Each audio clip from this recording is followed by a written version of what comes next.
Shadow Priest is good now. What? No, really.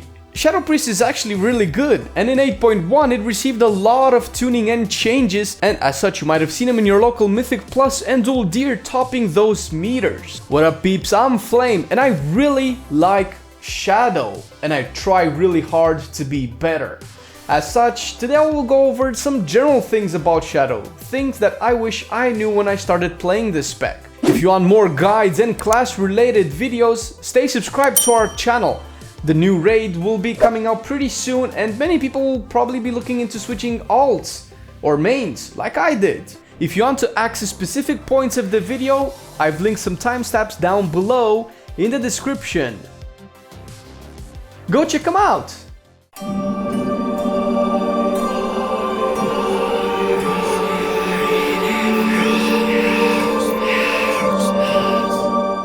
Let's quickly jump into talents. Luckily, Shadow Priest has quite a few variations to choose from, and it matters a lot what type of content you are doing and what gear and Azerite traits you have. There are actually talents that can change based on your Azerite traits. As such, since there will be a lot of combinations that we can discuss, plus the new raid is probably out after the recording of this video, I will keep things a little simple and go over the general build, and once the new meta sets in with the new bonuses and gear, I will make another video talking about talent variations for more specific situations. I've simmed myself, and this is not the highest single target DPS that talents can provide. However, the encounters matter more, and it's more to do with what you do. Raids have their own encounters, and Mythic Plus affixes matter more. Where normally you would pick talents that focus on AoE, in Tyrannical for instance, you might want more single target oriented talents. The group that you're a part of also matters into what talents you will take. Let's talk about what generally works for raiding and Mythic Plus. From the first tier you want Shadow Word Void. The bigger damage on paper is Fortress of the Mind, with Shadowy Insight being the weakest at the moment. Shadow Word Void though is better simply because it gives you more freedom when casting Mind Blast. With the 2 charges you don't have to worry about wasting the cast, and it aligns better with Void Bolt, which is the most important spell in your arsenal. Not to mention that Fortress of the Mind takes full effect if you hardly ever have to move. Most of the time you will interrupt your Mind Flays, and you might find yourself in situations where you have to move constantly and can only cast Void Bolt, by the time of which you will regenerate at least 1 charge of Shadow Word Void. This would normally have wasted a Mind Blast cast. You want this talent for both raiding and Mythic Plus. Second tier is mainly the defensive row, but you will take Body and Soul pretty much always. It gives you the movement necessary to survive, since Shadow Priests have 0, and I mean 0 mobility outside this talent. Plus, it forces you to cast the shield on you that gives you defensive strength and insanity, which we will go over a bit later. The third tier is where the first few choices come into play. For raiding and essentially single target focused situations, you want Twist of Fate, giving you an execute phase. It of course works for trash as well. For AoE situations, the other 2 talents are also good, but each has its respective niche. You want Misery for encounters where adds are spread.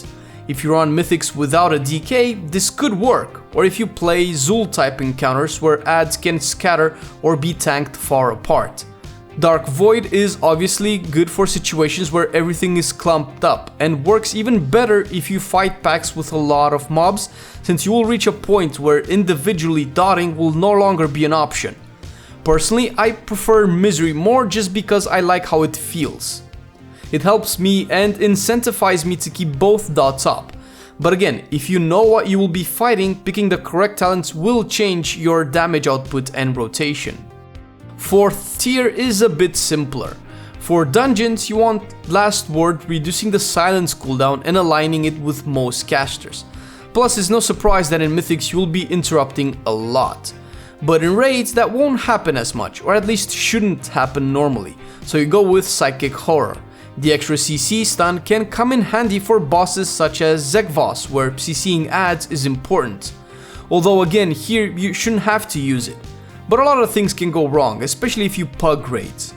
Tier 5 is another row with options. This is where the community and some people seem to have differing opinions. Some communities and guides say that Auspicious Spirits is only good with over 18% crit chance, which I don't have. However, I have 2 Spiteful Apparitions traits, and Auspicious Spirits is seeming the best one for me in single target. Plus, the majority of Shadow Priests use this one for mythic raiding as well, although it's not always the best. Shadow Ward Death is also good, especially with Twist of Fate, making your kind of execute phase an actual execute phase. Auspicious Spirits is easier to manage, and until you are comfortable adding more buttons to press in Void form, stick with this one for the moment, and sim Shadow Ward Death when you want to change. In dungeons you'll pretty much always pick Shadow Crash. However, if your crit chance ever gets super high, and you get Azerite traits that synergizes well with shadowy apparitions, then Auspicious Spirits can work in AoE as well. But sim it at that point. Tier 6 is actually simple. Lingering Insanity is usually the best choice and the one I recommend the most. It makes the whole spec feel better for both AoE and single target, especially when fights last long and the downtime is low. Mindbender can work, but was nerfed, and you usually pick it with Dark Ascension since their cooldowns will always align. Void Torrent unfortunately is just underperforming. And lastly, on the last row, Legacy of the Void is again the best choice for the majority of the content. It was buffed as well in 8.1 and together with Lingering Insanity reduces the time you spend in Shadow form, which you want, and gives you more Void forms overall. Dark Ascension can be argued to increase time in Void form, and it does. It's also good when you want the on-demand AoE burst damage. Plus, in terms of DPS output, it's very close to Legacy of the Void. It comes down to play style and what makes you feel more comfortable. Surrender to Madness, which is my favorite shadow talent, is sadly underpowered. The niche for which this can be good is just way too, well, niche.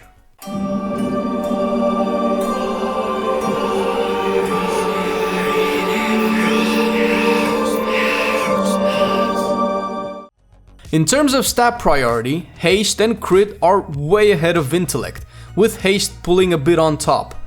Clearly this means that you can sack eye level here and there, but if the eye level difference is too big, you might want to either sim the gear or simply just wear it. As for Azerite, I will link in the description a website that sims the best traits depending on the encounter, which I recommend you check.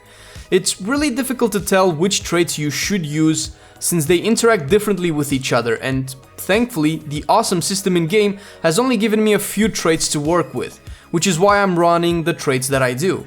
For now, I will just list the top 3 for single target and mythic dungeons. Chorus of Insanity and Blightborn Infusion seem to be generally good for both types of encounter. However, there are a few traits that work well when paired together, such as Hearing Dialogue and Thought Harvester for AoE. Unless you have Chorus and Blightborn, I recommend again simming your traits if you really want to go for min-maxing. The simplest way to sim your character is to use raidbots.com. This works in conjunction with the Simulation Craft add-on. Once you have the add-on, type /simc in game and copy the wall of text. That's your character info with everything you have in your bags. Paste it on the website and then start simming. You have a ton of options to choose from, not just Azerite traits. If there is anything you take from this video, sim yourself. If you want to improve and want the best that your gear and talents can offer, sim. I already have a video out on this. Check the card at the top and click it. It will show you the basics of simming. So far we talked about setting your character right. Some of you might be experienced Shadow players and you might already know this, which is fine. But if you're just coming back for this raid, I already made a video about the changes Shadow received in 8.1. So if you're interested, just check the card up on the screen and you'll find more details about specific changes for Shadow in 8.1. Going forward, I will be discussing the basics of Shadow. So if you're interested in mechanics, rotations and things like that, stay tuned to the video.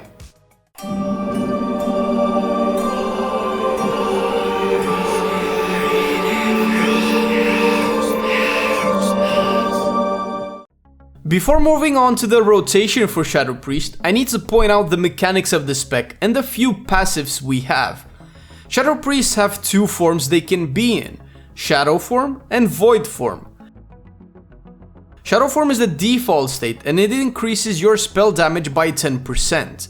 To reach Void form you need to generate Insanity, which is our resource, and we generate Insanity with pretty much all our damage dealing spells, but also through the Hallucination passive, which is new in 8.1 as a default.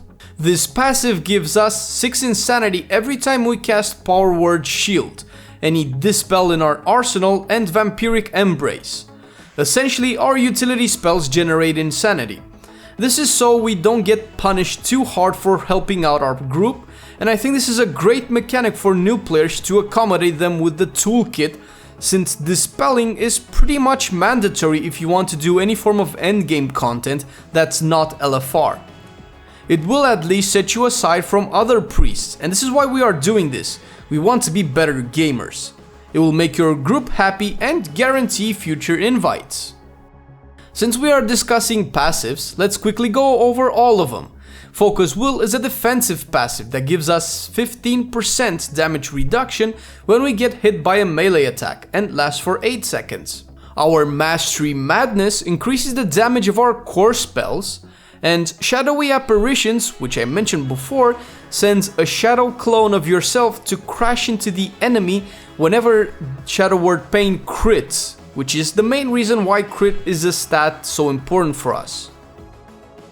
Now, once we reach 90 Insanity or 60 with the Legacy of the Void talent, we can cast Void Eruption to enter Void form. After this, Void Eruption turns into Void Bolt, one of our most important spells. Void form gives us 20% bonus spell damage, so 10% more than Shadow form, reduces the cooldown of Mind Blast, and gives us a haste buff. This haste buff gives us 0.5% haste every second that we are in Void form. Also, every second we are in Void form, our Insanity depletes faster and faster until it reaches 0 and reverts us back to Shadow form.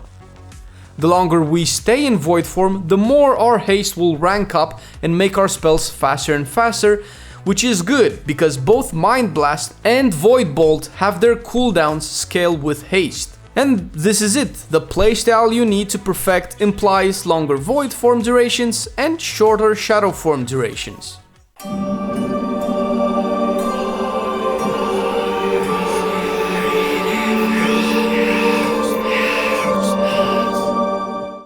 Now that we clarified what our passives do and how Void form works, what is our rotation? Since our talents matter and actually affect our rotations quite a bit, I will pose the opener and after that try to simplify the priority system as much as possible. As with all rotations, you need to precast Mind Blast if possible. After that, you need to apply Shadow Word Pain and Vampiric Touch. If you selected Misery or Dark Void, use those to apply the dots. Cast Shadow Crash if you have it talented. Fill in with Mind Flay whenever needed. If you took Dark Ascension, the opener changes. After you apply the dots, cast Dark Ascension to go into your first Void form. After that, cast Void Bolt on cooldown, followed by Mind Blast, Shadow Fiend, and so on. You want to cast Shadow Fiend or Mindbender whenever you have 5 to 10 stacks of Void form, since it scales with haste, and there's some math involved, I don't know, someone said it was good. There are actually two priority systems depending if you are in Void form or not. When not in Void form, the priority is as follows. While in Void form, it looks like this.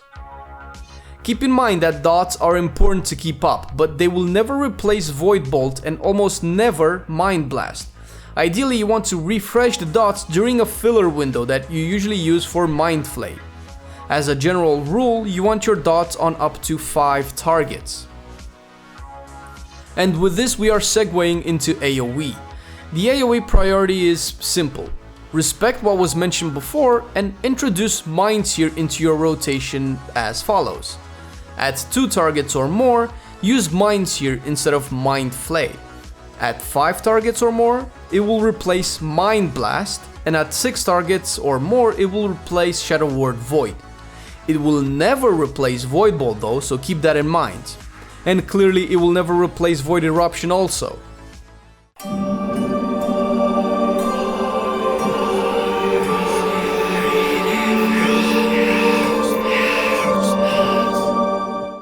When it comes to consumables, we go back to our stat weights. On your weapon, go for quick navigation if you want more haste, or deadly navigation if you want more crit. The flask will always be intellect, and the battle potion the same. For gems, get one Kraken's Eye of intellect and the rest following the same rule. Quick Owl's Eye for haste, or Deadly Amber Blaze for crit. All of this info should help you get started with your Shadow Priest. I really hope that you found this video educational, and if you think I've missed something, hit me up in the comment section below. There are of course a lot more intricacies when it comes to Shadow, as with most specs.